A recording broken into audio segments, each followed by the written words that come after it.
السلام علیکم دوستوں، کیسے ہیں آپ؟ امید ہے آپ لوگ سب خیریت سے ہوں گے۔ آج Pakistan studies class degree level bachelor of business administration BBA کا لیکچر نمبر 1 ہم کرنے جا رہے ہیں، جن کے ٹاپکس جو ہوں گے وہ انٹروڈکشن آف پاکستان اسٹڈیز ہوگا، اور ایک اہم سوال کہ why do we study Pakistan studies, جو ہر بچے کے دماغ میں ہوتا ہے کہ ہم مطالعہ پاکستان کیوں پڑھ رہے ہیں، اور condition of subcontinent before advent of Islam, وہ حالات جو بر صغیر کے اسلام کی آمد سے پہلے کے تھے، وہ ہم آج ڈسکس کریں گے، ٹھیک ہے۔ لیکن دیکھیں گے کہ آج کا جو پہلا جو آپ کا ٹاپک ہوگا وہ ریگارڈنگ ہوگا آپ کے کانٹینٹ سے بھی۔ آپ کے کانٹینٹ آف چیپٹرز جو ہیں وہ 3 حصوں میں بٹے ہوئے ہیں، 3 سیکشنز میں، ایک ہسٹری، ایک جغرافی اور ایک انٹرنیشنل افیئرس۔ اچھا، ہسٹری میں آپ کے ٹوٹل 4 چیپٹرز ہیں، ہم نے یہاں پہ 6 چیپٹرز رکھے ہوئے ہیں تاکہ آپ کو آسان طریقے سے سمجھ میں سب آ جائے۔ آپ کے جغرافی کے 4 چیپٹرز ہیں اور انٹرنیشنل افیئرس کے 2 چیپٹرز ہیں۔ اب اسی کے لحاظ سے ہم امپورٹنٹ ٹاپکس اور کوشچنس کو کور اپ کریں گے جو آپ کو رزلٹ اورینٹڈ ہو، ایک اچھے لاجیکل وے میں، یعنی کہ منطق طریقے سے ہم اس کو سالو کرنے کی کوشش کریں گے۔ اور آپ کو جو ان چیزوں کے لیے بک اور نوٹس جو چاہیے ہوں گے، ریکمینڈڈ بکس اور نوٹس۔ اچھا، ریکمینڈ بکس میں اس لیے بول رہا ہوں کیونکہ گائیڈ آپ استعمال نہیں کیجیے گا، جو آپ کی یونیورسٹیز بورڈز نے جو ریکمینڈڈ بکس دی ہوئی ہیں ریگارڈنگ دا پاکستان اسٹڈیز، آپ انہی کو ریفر کریں۔ جیسے گل شذا سرور کی کتاب ہے، کمال سیریز کی کتاب ہے، اکرم ربانی کی ہے، مرزا محمد یوسف کی اور MD ظفر صاحب کی ہے۔ یہ کتابیں آپ ریکمینڈ کریں۔ اگر آپ کو ان سے بھی کچھ زیادہ اچھی نالج لینی ہے تو آپ کے پاس نوٹس مارکیٹ میں اویلیبل ہیں بہت سارے، جس میں آپ کا میک کالج گیٹ کے ہیں، آدم جی کے ہیں، پریکٹیکل سینٹر کے ہیں، انیس حسین کے ہیں، فہیم عباس کے ہیں، میرٹ اینڈ میرٹ کے ہیں، اسٹوڈنٹس ان کے ہیں، سر سید کے ہیں، اور مشہور زمانہ یونیورسل نوٹس کے بھی ہیں۔ لیکن میں نوٹس پہ آپ کو پریفر نہیں کروں گا، میں آپ کو بکس کی پریفر کروں گا کہ بکس میں آپ کو مزید نالج سب سے زیادہ مل جاتی ہے۔ اور اب آپ لوگ بڑے ہو گئے ہیں کہ آپ لوگوں کو سوال کس طرح سے اٹیمپٹ کرنا ہے اور اس کے آنسرس کیسے لکھنے ہیں، یہ اب آپ لوگوں کو سمجھ میں آ چکی ہے۔ 9th میں بھی آپ نے پیپر دیا ہے اور انٹر میں بھی۔ آ جاتے ہیں، اب آگے بڑھتے ہیں۔ اگر آپ دیکھیں تو آج کا جو پہلا جو ٹاپک تھا، جو آپ سے میں نے سوال کیا تھا کہ why we study Pakistan studies, ٹھیک ہے نا، ہم لوگ کیوں پڑھتے ہیں پاکستان اسٹڈیز؟ سب بچوں کا یہ جواب ہوتا ہے کہ ہسٹری پڑھتے ہیں، جغرافی، انٹرنیشنل افیئرس، یہ ہم پڑھ رہے ہوتے ہیں بس، اور تو کچھ ہے ہی نہیں۔ لیکن اصل بات جو یہ ہے کہ ہاں، ہسٹری، جغرافی اور انٹرنیشنل افیئرس تو پڑھتے ہی پڑھتے ہیں، لیکن کیوں پڑھتے ہیں؟ تاکہ اپنی سویلائزیشنز، اپنے بیہیویئرز، اپنے کلچرز، لینگویج، مینرز وغیرہ وغیرہ سب پڑھ سکیں اکارڈنگ ٹو اسلام۔ کیونکہ آپ نے اگر نوٹ کرا ہو، تہذیبیں ہو گئے، رویے ہو گئے، ثقافتیں ہو گئی، زبانیں ہو گئیں، تربیت ہو گئی، یہ ساری چیزیں، اس کے بھی علاوہ بہت ساری چیزیں ہیں جو ہم لوگ اسلام سے سیکھ رہے ہیں۔ اور اسلام اس لیے میں بول رہا ہوں کیونکہ اسلام یہ وہ واحد مذہب ہے جو پوری دنیا میں یہ پیغام لے کر آیا ہے کہ وہ امن ہے۔ اب یہ کسی کو پتہ نہیں ہے، لیکن آپ اندر رکھیں، جب اسلام پوری دنیا میں پھیل رہا تھا تو اپنی تہذیبوں کو، اپنے رویوں کو، ہر اس طبقے کے ثقافت، زبانیں، تربیت، وہ سب لیتے ہوئے آ رہا تھا۔ اور وہ جب بر صغیر میں آیا تو وہ اسلام کا جو بول بالا ہوا وہ سمپل طریقے سے ہوا۔ اس کا سمپل ورڈز کیا ہے؟ کیا؟ لا الہ الا اللہ محمد رسول اللہ۔ اب سمپل کہ اللہ ایک ہے، اور جو لیڈر ہے، ایک ہی لیڈر ہے ہمارا، وہ کون ہے؟ محمد رسول اللہ۔ اب یہ وہ چیزیں تھیں جو ہمارے کو اپنے اندر ایڈاپٹ کرنی تھی۔ اب ہم لوگ وہ ایڈاپٹ کر نہیں پا رہے کیونکہ پاکستان اسٹڈیز ہم پڑھتے ہی نہیں اسی طریقے سے۔ ہمیں اپنے گھر کے متعلق پتہ نہیں ہے، لیکن دوسرے گھر پہ جا کے سب کچھ چیزیں پتہ چل جاتی ہیں۔ مثال کے طور پر ہم جائیں گے امریکہ، وہاں پہ جا کے رہیں گے، جس طرح بھی وہ ہمیں ڈھالنے کا بولے گا، وہاں پہ فیسلٹی سب کچھ، تو وہاں کی فیسلٹیز ہی بنا سکتے ہیں، کیونکہ ہمیں اپنے گھر کی خود کی قدر نہیں ہے۔ جب ہم نے خود کی گھر کی قدر نہیں ہوگی تو ہم چیزوں کو سدھاریں گے بھی نہیں۔ بات سمجھ میں آ رہی؟ یہ وہ چیزیں ہیں جو اصل پاکستان اسٹڈیز پڑھانے کا مقصد بنتی ہیں، اور ہم اس کو اتنی اہمیت نہیں دیتے، ٹھیک ہے۔ اگر دیکھا جائے تو آج کا جو میجر ٹاپک ہے وہ کیا ہے؟ بر صغیر میں اسلامی معاشرے کی نظریاتی بنیاد، establishment of Muslim society sub continent. کیوں لا الہ الا اللہ محمد رسول اللہ؟ کیوں ضرورت بنی؟ کیا ریزنز تھے؟ کیا ایسی وجوہات ہوں گی؟ تو اس سے ریگارڈنگ آپ کے پاس ایک سوال آتا ہے، اور سوال پوچھا جاتا ہے کہ جو بر صغیر کے جو حالات تھے، جو اثرات تھے اسلام کی آمد سے پہلے، وہ کیا تھے، اور اسلام کی آمد کے بعد کیا تبدیلیاں ہیں یہاں پر، ٹھیک ہے۔ وہ اسلام نے کیا ایسا کیا کہ یہاں پہ لوگ اتنے متاثر ہو گئے اور 1000 سال حکومت کرنے پر آ گئے مسلمان۔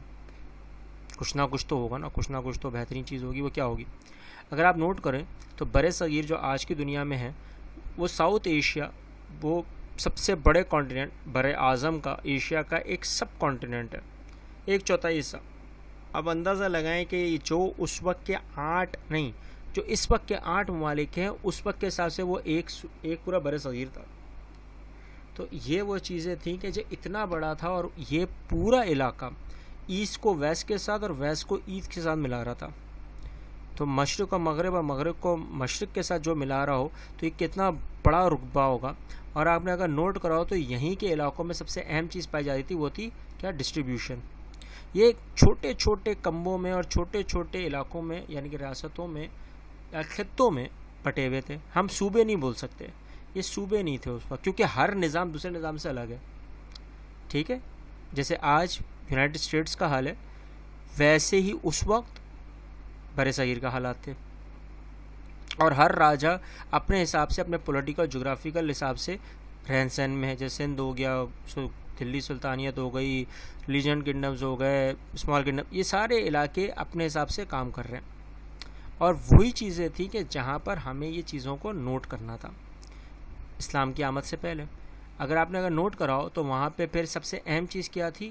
مذہبی حالات، ریلیجن کنڈیشنز، کیونکہ یہاں پر سب سے اہم جو ریلیجن تھا وہ کون سا تھا؟ بدھزم کا مین ریلیجن بدھزم تھا۔ اور کچھ صدیوں بعد یہاں پر ایک نئے مذہب نے جنم لیا، ٹھیک ہے، تو وہ کون سا تھا؟ ہندوازم۔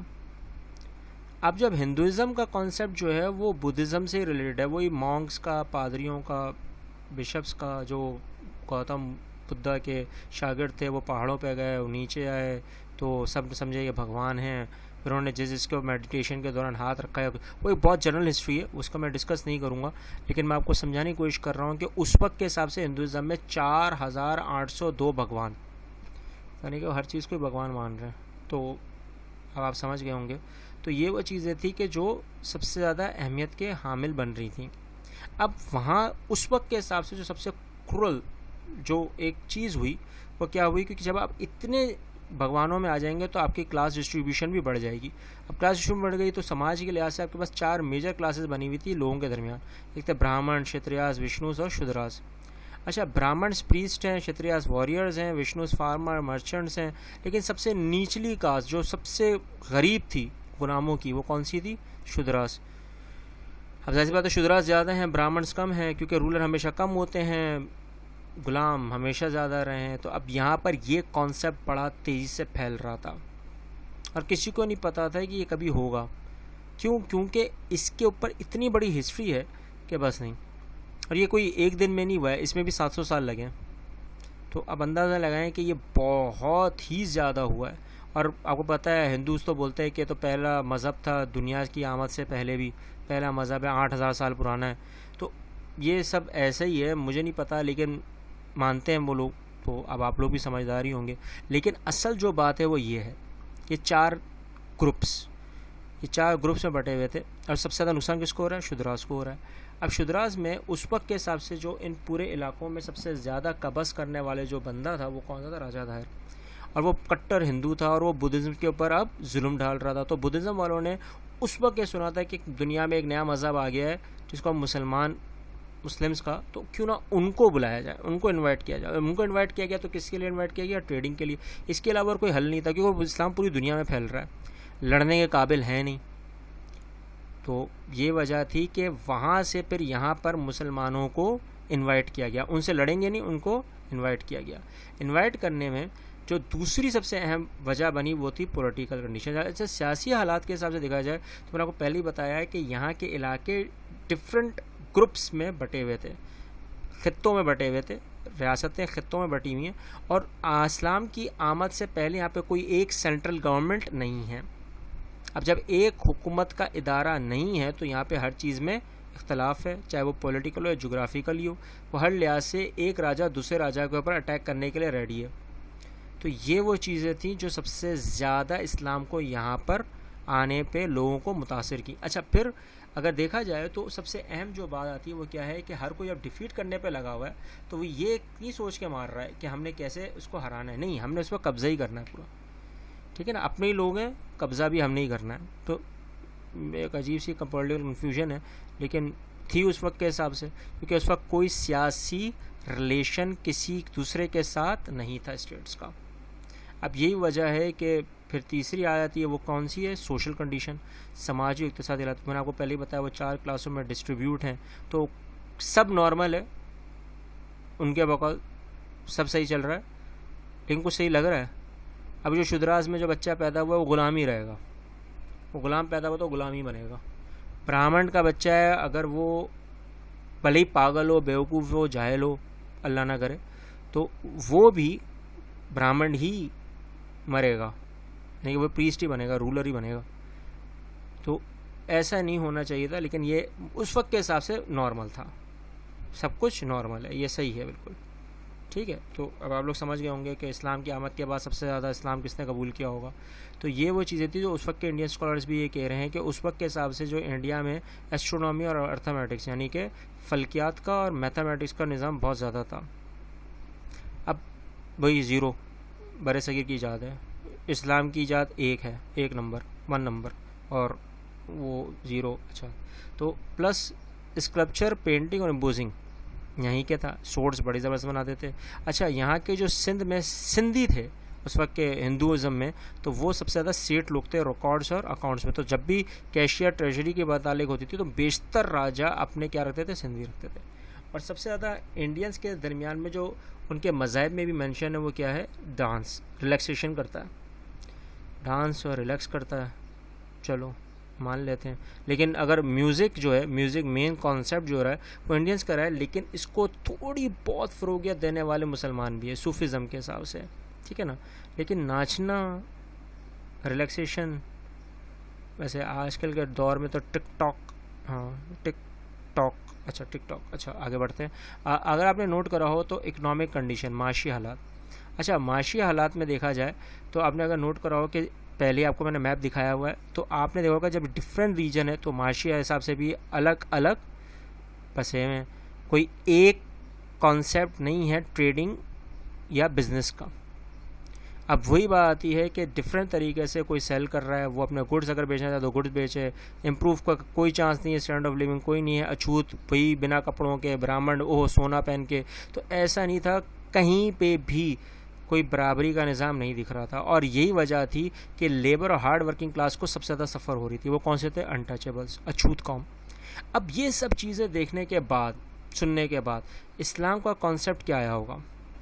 اب اسلام جب یہاں پر آ رہا ہے بر صغیر میں تو پوری دنیا سے ہوتا ہوا آ رہا ہے. پوری دنیا سے مراد یہ ہے کہ اگر آپ نوٹ کریں تو وہ اپنے ساتھ تہذیبوں کا ارتقا لے کر آ رہا ہے. اب تہذیب کا جو جنم ہو رہا ہے وہ زیادہ تر مسلمانوں سے ہو رہا ہے. کیوں؟ کیونکہ وہ مڈل ایسٹ سے نکل کے یورپ اور یورپ سے نکل کر انڈیا یعنی کہ ایسٹ کی طرف آتے ہیں. پہلے ویسٹ اور پھر ایسٹ.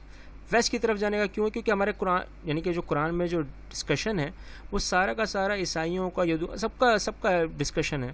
تو ان کو ہم پہلے ترجیح دے رہے تھے، ان کو سمجھانا آسان تھا. پلس پھر ہم کس کے پاس ہے آخر میں؟ کیونکہ ہندوازم کا کانسیپٹ کا کوئی اہل کتابوں کا مینشن نہیں ہے، تو وہ آخر میں وہ ساری سویلائز قومیں جو اس وقت اسلام ایکسیپٹ کر رہی، چاہے وہ انفیریئر ہو، بیکورڈ ہو، کالا ہو، گورا ہو، کوئی بھی ہو، وہ ایکسیپٹ کرتے اپنی ثقافت کو لیتے ہوئے آ رہے ہیں. کدھر؟ ایشیا کی طرف. اب جب ایشیا کی طرف لیتے ہوئے آ رہے ہیں تو ثقافتی نظام اتنا اسٹرانگ ہے اسلام میں کہ بس نہیں. اب یہ وہ چیزیں تھیں کہ اس میں سب امپریس ہو رہے ہیں، مصری بھی ہیں، افریقن بھی ہیں، ایجپشن بھی ہیں، سب ہیں اس اسلام میں، سب آ رہے ہیں. تو یہ دیکھ کے اور لوگ متاثر باتیں ہو رہے ہیں، موٹیویٹ ہو رہے ہیں. وہ کیوں ہو رہے ہیں؟ ان کو پتہ ہے کہ جب وہ سب ایکول ہیں تو سب سے زیادہ کس کے اوپر آئے گا؟ کون اس اسلام کو ایکسیپٹ کرے گا؟ انٹچیبلس. تو یہ وہ چیزیں تھیں جو اس وقت کے لیے بہت زیادہ معنی رکھ رہی تھیں. اور آپ کے سامنے ایک میپ بھی آ رہا ہے کہ مدینے سے، مکہ سے ہوتے ہوئے پورا پہلے دیکھیں یورپ کی طرف گئے، یورپ پہ گئے، اور پھر یورپ سے ہوتے ہوئے واپس کہاں آ رہے ہیں؟ انڈیا کی طرف. تو یعنی کہ اس وقت کے حساب سے 48 لاکھ مربع کلومیٹر پر باقاعدہ آدھی دنیا پر، پوری آدھی دنیا پر مسلمانوں کا رواج قائم ہے. اور محمد سے لے کے ماشاءاللہ امیت اور عباسیت کے دور تک ہم لوگ پورا تقریباً کور اپ کر چکے ہیں. اب یہاں پر انڈینز اور اس وقت کے حساب سے بر صغیر میں ہندوؤں کا ایک جز بن گیا کہ یار کچھ نہ کچھ تو ہوگا اس میں بھائی، اسلام میں. ٹھیک ہے، تو اس وقت کے حساب سے جب اٹیک ہوتا ہے، کس بات پر اٹیک ہوتا ہے سندھ میں، وہ محمد بن قاسم آتے ہیں راجہ داہر کو قتل کرنے کے لیے. وہ اس لیے کیونکہ یہاں پر محمد بن قاسم صرف ایک راجہ سے نہیں لڑیں گے، یہاں پہ مختلف راجہ ہوں گے کہ ڈفرینٹ پرنسپیلٹیز میں اور پورے خطوں میں بٹا ہوا ہے. تو وہ دبل کے ایریا، مکران سے پہلے ہراتے ہیں وہاں کے راجہ کو، پھر دبل، اور پھر دبل سے ملتان، یعنی کہ یہ پورا علاقہ صرف محمد بن قاسم نے آزاد کیا ہے. اب آزاد کس لحاظ سے کیا ہے کہ یہاں پہ کچھ نہ کچھ تو برا ہوا ہوگا مسلمانوں کے ساتھ، تبھی تو. اور دنیا بولتی ہے کہ اسلام تلوار کی نوک پہ پھیلا ہے، تو تلوار کی نوک کا تو پتہ نہیں، لیکن یہاں پہ ون بائی ون جتنے بھی راجہ تھے وہ سبھی ڈر رہے تھے. اور آپ نے اگر نوٹ کرا ہو کہ راجہ داہر کا سب سے اہم مدعا یہ تھا کہ ہم مسلمان فورن انویڈرز ہیں. بھائی ہم لوگ فورن انویڈر کیوں کریں گے بھائی؟ اس وقت ہمیں کس نے وہ کیا کرا ہے؟ اللہ رحم، تو کسی نے کیا کاٹا ہے؟ اللہ رحم. تو اب آپ سمجھ رہے ہوں گے کہ آئے تھے تجارت کرنے، مار دھاڑ شروع ہو گئی. کیوں؟ وہ آپ سمجھ گئے ہوں گے، اسلام کے وہ 4 پرنسپلز. تو یہ وہ ریزنز تھے کہ جہاں پر جب اسلام کا امپیکٹ آیا تو اس میں سب سے پہلا امپیکٹ کیا تھا؟ سیاسی لحاظ سے. سیاسی لحاظ سے میں کیوں بول رہا ہوں؟ کیونکہ آپ کے پاس وقت سینٹرل گورنمنٹ نہیں تھی، ایک گورنمنٹ کا رواج ہی نہیں ہے. جب ایک گورنمنٹ کا رواج نہیں ہے تو اسلام نے آ کے سب سے پہلے کیا دیا؟ Central government. ایک حکومت ہوگی تو ریٹ قائم کرنا آسان ہے، سارے صوبوں میں ایک ریٹ قائم کر دیں. پلس پھر کیا ہوا؟ جب ایک ریٹ قائم ہوگی تو ایڈمنسٹریٹو ایکوالٹی ہوگی. اس میں نہ میں ہندو کو دیکھوں گا، نہ مسلمان کو دیکھوں گا، نہ کرسچن کو دیکھوں گا، سب کو اپنے ساتھ لے کے چلوں گا. تو یہ ایکوالٹی ایڈمنسٹریٹو ہے، ریکارڈ مینٹیننگ یہ ہوگی. تو اسی طرح پھر بگر کیا ہوگی؟ سوسائٹی ہوگی. کون سی؟ اسلامک معذرت. کیوں؟ کیونکہ اسلامک سوسائٹی کا کانسیپٹ دے رہے ہیں نا. اب اسلامک سوسائٹی کا جب کانسیپٹ دے رہے ہیں تو سارے لاز کس پر ہیں؟ اسلام پر ہیں، اور وہاں پر ایکوالٹی بھی اور جسٹس بھی ہے. پھر جب ہم لوگ کے پر اللہ نہ کرے کہ اگر کوئی وار کا نظام آتا ہے تو ہم سب مل کر اپنے ملک کی ڈیولپمنٹ کے لیے، اپنے علاقوں کے لیے بیشتر اچھے طریقے سے لڑیں گے. اور ان سب کی چیزوں کی جو پوری تاریخ کا لکھاوٹ ہے وہ کس میں ہے؟ چانچ نامہ میں، جو آج کل کیا ہے؟ طبقت نثاری بھی ہے، تاریخ فروز شاہی بھی ہے. یہ کتابیں اس وقت کے حساب سے آج کو مینشن کرتی ہیں کہ اسلام نے کتنا متاثر کیا یہاں کے لوگوں کو. ہماری بات سمجھ میں؟ تو اس کے بعد سب سے اہم جو مدعا آتا ہے وہ کیا ہے کہ لوگوں نے ان کو تو دیکھا، پلس اس میں اتنے بڑے رہنما جو شیر شاہ سوری گزرے ہیں، انہوں نے پبلک ویلفیئر پہ بڑا کام کیا. روڈز بنائے، ہاسپٹلز بنائے، پوسٹ آفس. یہاں پہ صرف یہ نہیں کیا کہ صرف مار دھاڑ کیے، کام بھی کیا مسلمانوں نے. اور مسلمانوں نے آپ کو ثابت کیا کہ وی آر دا انوویٹرس، ہم بڑھنے والے لوگ ہیں. لیکن آج تو پتہ نہیں ٹک ٹاک پہ ہی لگ گئے ہیں، پتہ نہیں، اللہ رحم. تو اگر نوٹ کرو پھر کیا آ گئے؟ محمد تغلق صاحب، انہوں نے فرسٹ سینسس، دنیا کا پہلا مردم شماری نظام مسلمان نے دیا. تو یہ بھی نہیں پتہ کیا کریں. اچھا، پھر علاؤدین خلجی صاحب نے ٹریڈنگ اور ایگریکلچر ریفارمز لے کر آئے، بہت زیادہ.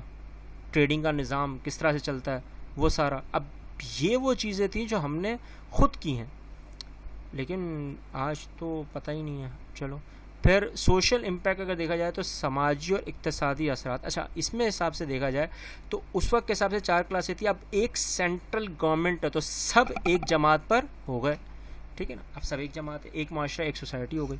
اب ایک سوسائٹی اگر ہو جاتی ہے تو پھر کیا ہوگا کہ جب ایک سوسائٹی ہے تو ایڈمنسٹریٹو ایکوالٹی بھی ایک ہے، لوکل گورنمنٹ ایک ہے، ایک ہی جگہ پہ ایک ہی لوگ ایک ہی طریقے سے کام کر رہے ہیں. جب کام کر رہے ہیں تو جیسی بات ہے اگین اسلامی بگر سوسائٹی ہوگی، اور جیسی ہوگی تو اپنے گھر کو بچانے کے لیے ویسی ہی وار، ویسی ہی ترقی، ویسی ہی ڈیولپمنٹ، ویسے اقدامات، اسٹریٹجیز اپنائیں گے. سمپل. یہ سوشل امپیکٹ ہو گیا. اب اس کے بعد سب سے اہم جو ہے وہ کلچرل ہے. اچھا، کلچر میں حساب سے دیکھا جائے تو انڈیا میں ایک نیا کلچر آ گیا. وہ کون سا تھا؟ برصغیر میں انڈو اسلامک آرٹ. اب یہ پروگریس ابھی تک جاری ہے کیونکہ کیلیگرافی کا کانسیپٹ اسلام نے دیا، وہ پینٹنگ کے کانسیپٹ سے ملا کر ہم نے خطاطی کا دیا، کیونکہ ہمارے میں پکچرز جو ہے وہ ذرا حرام بھی مانی جاتی ہیں. تو وہ خطاطی کا اب وہ خطاطی کے نظام سے پھر ایک مزید ایک زبردست ڈیولپمنٹ بھی، that is known as Urdu. اب وہ اردو کیوں کی؟ کیونکہ آرکیٹیکچر اور جو بناوٹ، جیسے شاہی مسجد ہو گئی، شاہی قلعہ ہو گیا، اور بادشاہی مسجد ہو گئی، بابری مسجد، یہ ساری کی ساری جو اس وقت کی جو آرکیٹیکچرنگ تھی، اتنی مضبوط سے طریقے سے بنایا تھا مسلمانوں نے، وہ آج بھی قائم ہے. اور اسی کی ڈیولپمنٹ میں سب کو ایک کرنے والی زبان جو بنی وہ کون سی تھی؟ اردو، جس میں 30 زبانیں بولی جاتی ہیں اور 72 زبانیں لکھی جاتی ہیں۔ اب یہ ایک کانسیپٹ تھا، صرف ایک کانسیپٹ، ایک ہونے کا کانسیپٹ تھا، آج پتہ نہیں کتنے بڑھ گئے۔ اور اسی کے حساب سے دیکھا جائے تو لرننگ اور لٹریچر بہت زیادہ فلورش ہوئی۔ جب پڑھائی کا نظام شروع ہوتا ہے تو ظاہر سی بات ہے اسلام سب سے پہلے اسے ترجیح دیتا ہے، کیونکہ اقرأ باسم ربک الذی خلق۔ اب یہ وہ باتیں تھیں جو آپ کو سمجھانا لازمی، کیونکہ آپ لوگ BBA کے اسٹوڈنٹس ہیں، یہ ساری چیزیں آپ کو سمجھانا لازمی ہے۔ اور پلس سب سے اہم بات، اس وقت کے حساب سے یہ ساری چیزوں کو ریکارڈ کرنے کے لیے ہسٹوریکل بکس ہیں، ہسٹری، کلچرل، سب کچھ، یہ سب ڈیولپمنٹ ہوئی ہے مسلمانوں کی وجہ سے۔ صرف یہ نہیں ہے کہ ہم لوگ آ کے یہاں سے لڑ رہے ہیں اور تلوار کی نوک پہ اسلام کو پھیلا رہے ہیں، یہ پورے کا پورا نظام جو اسلام نے دیا وہ مسلمانوں نے یہاں پہ رکھا۔ اور اس کے بعد سب سے اہم چیز جو آتی ہے وہ آتی ہے مذہبی لحاظ سے۔ جب مذہبی لحاظ سے اسلام یونیورسل دین ہے، اور جب یونیورسل دین ہے تو ہم سب کی قدر کر رہے ہیں، بینگ ایز اے ہیومینٹی۔ اور ہیومینٹی کے حساب سے اگر دیکھا جائے تو یہاں پہ سب سے زیادہ متاثر ہوئے ہندو لیڈرز۔ کیوں؟ کیونکہ ان کو اسلامی تعلیمات کا اصل پتہ چلا وہ 4 چیزوں کا، جسٹس، ایکوالٹی، فرٹرنیٹی اور ٹالرنس کا۔ اب جب یہ نظام آیا ان کے سامنے تو پلس انہوں نے یہی سمجھا کہ پوری کائنات کو صرف ایک ہی چیز چلا سکتی ہے، ایک ہی گاڈ ہے اور وہی سب کو ایکول رکھا ہوا ہے۔ کیوں؟ کیونکہ اگر ایک سے زیادہ ہوتے تو ہمیشہ تصادم ہی رہے گا، اور وہ اپنے علاقوں سے ہی چیک کر رہے تھے۔ تو 4802 بھگوان جب ہوں گے اس وقت کے حساب سے، اور آج کے حساب سے 30 کروڑ سے بھی زیادہ تک کہانی پہنچی ہوئی ہے، تو کہیں نہ کہیں ہمیشہ لڑائی جھگڑا تھوڑا بہت چلتا رہے گا، ہوگا، پھر بھی ہوگا، نہ چاہتے بھی ہوگا۔ اور یہاں پہ مسلمان ایک تھالی میں بیٹھ کے سب کو کھلا رہے ہیں، تو یہ بڑی بات ہے، یہ بہت بڑی بات تھی، عظیم بات تھی، لیکن ہم بھول گئے۔ اور اس میں بھی سب سے اہم چیز ڈیولپمنٹ ہوئی وہ کون سی؟ صوفیزم، درویشوں کا سب سے اہم نکلا، جس میں اسلام کو بہت زیادہ انفلوئنس کیا۔ ان کے اپنی شاعریوں سے، ان کے اپنے کلمات سے بہت زیادہ متاثر ہوئے، لوگوں نے آنکھ بند کر کے بلائنڈلی اسلام کو ایکسیپٹ کیا۔ لیکن کیا آج اسلام ویسی نظام میں ہے؟ یہ اب آپ لوگوں نے سوچنا ہے، کیونکہ واقعی میں پاکستان بن چکا ہے، کیا ہم لوگ اس کو ویسا لے کے چل رہے ہیں جیسا ہم نے سوچا تھا؟ لینڈ آف پیور، سوچئے، اور ضرور آپ کو جو چیزیں سمجھ میں آ گئی ہیں وہ ہمارے ساتھ شیئر کریں، جو نئی بھی چیز سمجھ میں آئی ہے وہ بھی ہمارے ساتھ شیئر کریں، کامنٹ کریں، ہمارے چینل کو سبسکرائب کریں، اور ان لوگوں، ان بچوں تک پہنچائیں جن کو ان کی ضرورت ہے۔ ملتے ہیں نیکسٹ لیکچر میں، اللہ حافظ۔